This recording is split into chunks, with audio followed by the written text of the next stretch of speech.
கோவையில் பிரதமரின் வாகன பேரணி குறித்த தகவல்களோடு நமது செய்தியாளர் சுதீஷ் இணைந்திருக்கிறார். சுதீஷ், பிரதமரின் வாகன பேரணி நிறைவடைந்து விட்டது. புஷ்பாஞ்சலி செலுத்துகின்ற அந்த நிகழ்வு நிறைவடைந்து விட்டதா? பிரதமரின் அடுத்த திட்டம் என்ன?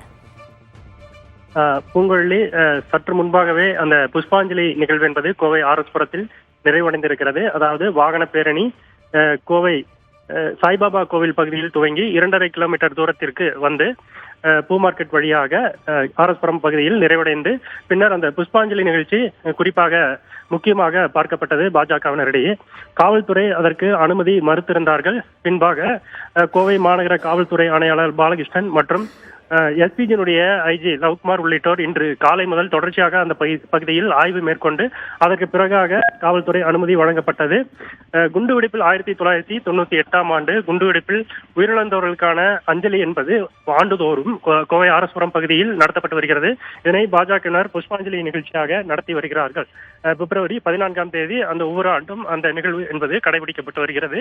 அதன் அடிப்படையிலேயே தற்போது பிரதமர் வருகையொட்டி அந்த புஷ்பாஞ்சலி நிகழ்ச்சி என்பது கோவை ஆர்எஸ்புரத்தில் நடத்தப்படுவதாக பாஜகவினர் தெரிவித்திருந்தார்கள். ஆனால் இதற்கு காவல்துறையினர் அனுமதி மறுத்திருந்தார்கள். ஏற்கனவே வாகன பேரணிக்கும் காவல்துறை அனுமதி மறுக்கப்பட்டிருந்த நிலையில் உயர்நீதிமன்றத்தில் வழக்கு தொடர்ந்து தீர்ப்புக்கு பிறகாக தான் தற்போது இந்த பேரணி என்பது நடத்தப்பட்டிருக்கிறது.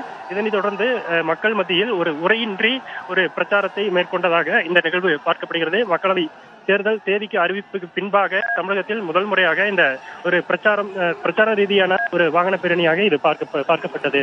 பூங்கொழி, தகவல்களை வழங்கியமைக்கு நன்றி சுதீஷ்.